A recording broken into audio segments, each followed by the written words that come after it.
Final Fantasy VII Remake is an action RPG originally released for the PlayStation 4 in the year 2020, and was both developed and published by Square Enix. An enhanced version of the game, and the one I'll be reviewing today, Final Fantasy VII Remake Intergrade, was later released for the PS5 and PC in 2021. The goal of the remake was to fully recreate and somewhat rearrange and reimagine the beloved story and characters of what many consider to be the best, or at least the most influential JRPG ever made. Final Fantasy VII, a 1997 title released for the original PlayStation, was a cultural phenomenon bringing Japanese RPG games to the West in a way never seen before. While I've dabbled with many Final Fantasy games over the years, my exposure to Final Fantasy VII was relatively minimal going into this. I'd certainly heard about the game and characters, as I don't live under a rock, but I went in with a relatively clean slate, as I've never played the original game. As such, I had a fresh, untainted perspective, and admittedly high expectations. So how did the game stack up? Let's take a look. Quick spoiler warning, I will be showing some gameplay footage from the first 3 chapters in the game, as well as parts of the intro cinematic, but I'll try to avoid anything overly spoiler heavy in the clips and discussion as best I can.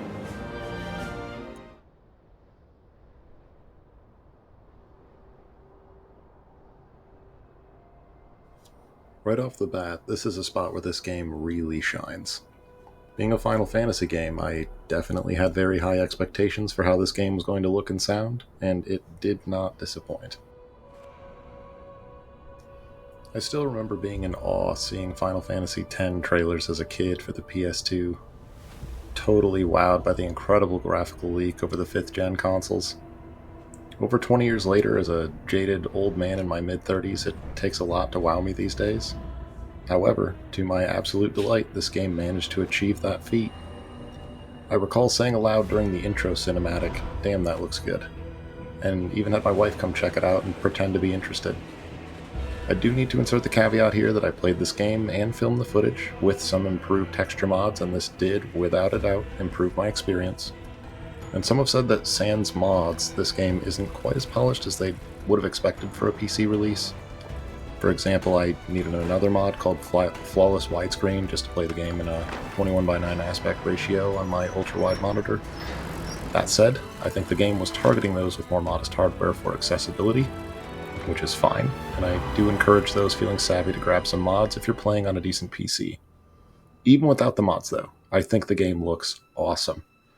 Character designer Tetsuya Nomura did not shy away from creating very attractive character models, which is a breath of fresh air in this modern age. The game has an impressively cinematic feel, while still keeping you immersed and in the action, and I love the effect of the cutscenes rotating your perspective behind the character before unleashing you on the scenario it was just showcasing. The environments have a very grand scale and a high level of polish as well, which is complemented absolutely beautifully by the score and sound design. Legendary composer Nobuo Uematsu returns for yet another absolutely stunning soundtrack alongside many other series veterans, and their score hits all the right notes.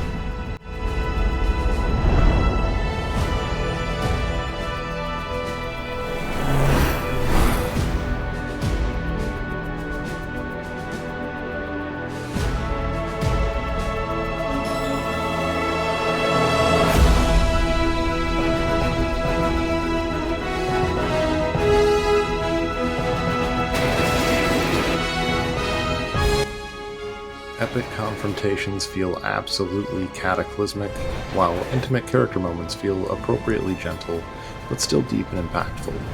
Sweeping shots of Midgar were met with truly haunting orchestral dissonance, perfectly accentuating the dire dystopian drama. The dynamic range of the score was captivating, and really helped to sell me on this game's incredible ambition being realized. I think they really went for it here, and everything from the visuals to the soundtrack to the weighty sound design and combat really felt like they spared no expense. Presentation was a 10 out of 10 for me.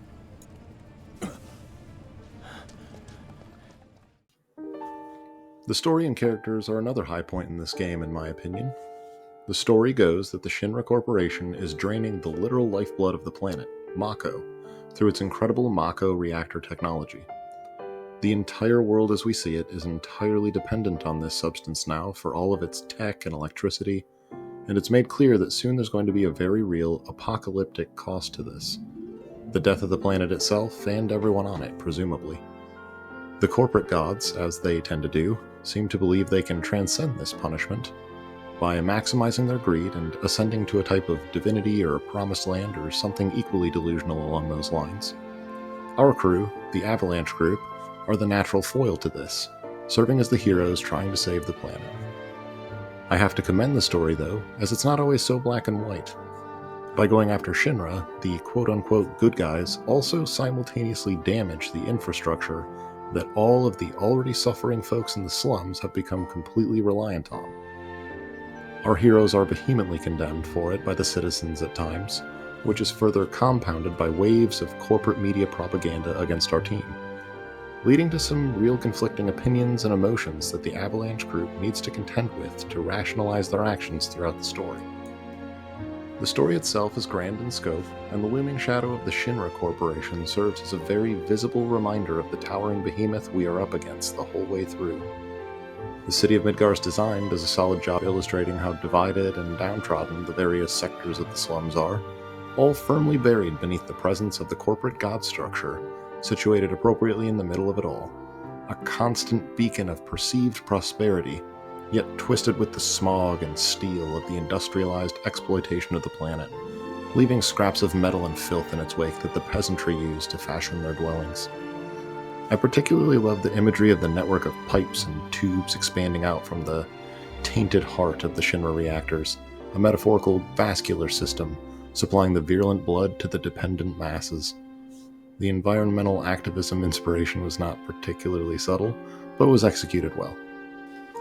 Character stories are also reasonably fleshed out, and it feels like they're using the extra time that a trilogy remake will afford them to add some layers to what would otherwise be less dynamic characters.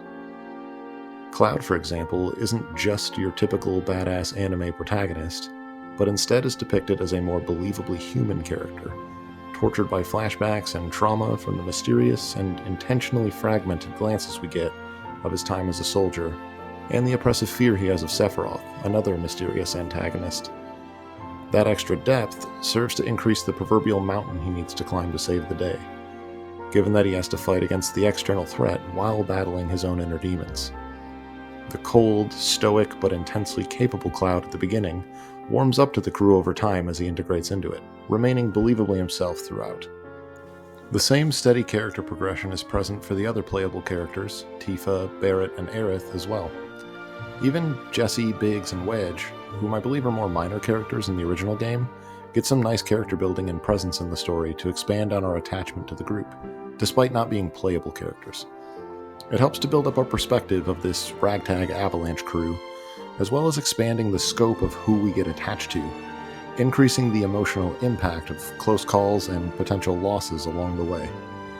And it isn't just the character designers to be praised for these high-quality models, but the voice actors as well for bringing them to life. Every voice in the English dub felt perfectly cast to me. Cody Christian is Cloud Strife, expertly mixing his confidence in his exceptional fighting ability with his mental battles and reluctance to open himself up to others. Brianna White's Aerith felt like the perfect mix of light-hearted, childlike optimism in this dying world, mixed with a strong-willed, rebellious spirit. Britt Baron's Tifa was wholesome and maybe slightly naive, deeply compassionate and yet fiercely loyal and steadfast in the face of opposition. Man, I love Tifa. John Eric Bentley's Barrett is a somewhat brutish, shoot-first, ask-questions-later, unrelenting badass that transitioned into a very obvious softie anytime his daughter was around. Erica Lindbeck's Jessie serves as the group's engineer/mechanic and was a playful, flirtatious heartbreaker, exaggeratedly so, almost like she's trying to distract herself from the racking guilt of the destruction caused by the explosives she designs for the Avalanche missions. I could clearly go on and on because these characters genuinely stuck with me. I will say there was the occasional injection of mildly cheesy JRPG dialogue, but never so much as to be overly bothersome or distracting. What was distracting at times was the insistence to insert the awkward, repetitive stammering and grunting, present in so much Japanese media, presumably as comic relief, but overdone to the extent that mods exist to trim out some of it to reduce the cringe. It's really not that bad and very common in JRPGs, but it's there and I found it annoying, so I thought I'd mention it. These shortcomings couldn't blemish the otherwise impressive delivery of the game's story and characters. Overall, I'd give the story and characters a 9 out of 10. Final Fantasy VII Remake's gameplay loop is where my first issues with the game pop up, albeit minor overall.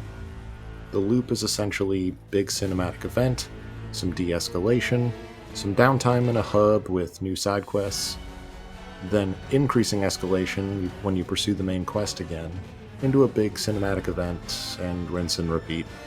There's nothing wrong with this formula inherently, and it's used often in more linear story-based RPGs to flesh out the game a bit and give you some time to explore the world and the new areas it's presenting to you. I like that about it. What I didn't like is how mind-numbing and time-wasting the side quests felt at times. The transition from epic showdowns to please find my kitties was a little jarring, given the scale of the conflict we're digging into. Again, it's a game, and I recognize that this is done to get us some more time in the areas and to introduce us to the populace we are seeking to save and protect. But it did feel like it dragged at times and killed the pacing a touch, especially when there are long segments of forced walking. It legitimately felt at times like it was deliberately trying to eat the clock to raise my total playtime. Other than splashes of XP, I never felt appropriately rewarded for the amount of time it took to complete some of these things either, given how confusing and unclear some of them were. That being said, almost all of this content is optional, and you should be appropriately leveled if you just do a few here and there. There's no grinding necessary, and I advanced through the game with relative ease on the hardest difficulty, without any sort of completionist mindset for side content. Speaking on that a bit more, I felt the game was perhaps a bit too easy. The combat on the highest difficulty, which is normal on your first playthrough, still remained quite easy outside of a few specific encounters. I couldn't exactly fall asleep on any of the more critical fights, so it wasn't that it was boring. But I was breezing through most of the content, only struggling in a couple of spots that required restarts after death. The game does generously let you start right back at the battle you died on if it's a boss, which is a nice quality of life touch. I don't really mind this form of balancing, as I don't really have the time to die endlessly these days, and I do appreciate consistent story progression, but I think it could have been dialed up just a touch more. The hard difficulty you unlock at the end of the game if you want to go back and redo chapters only restricts healing and item usage, which I find kinda lame, but there are mods on PC to increase the difficulty scaling a bit if you're interested in that. Your AI companions mostly just stand around brain dead in combat as well, but there are mods that make them fight more actively again if interested. It never really bothered me that much, as I liked manually switching between the characters to use their abilities myself, then swapping to another while they recharged, but it was noticeable in combat that my team was kinda standing around half the time in what were supposed to be epic life or death battles. The combat system will likely be a point of contention for some, as it seems like an attempt to hybridize action RPG combat and turn-based combat with an ATB system. Basically, the game plays like an action RPG where you hack and slash away with combos, which builds up a little meter. When you build up enough ATB juice to fill a section of the meter, you can expend that resource to cast a spell, use an item, or execute an attack ability. When you jump into your menu to select these options, it functionally pauses time, and you can swap between characters while in this menu as well to use their abilities if they too have the meter sufficiently filled. This blend of pausing for ability usage mixed into action combat always feels pretty good, but never absolutely great.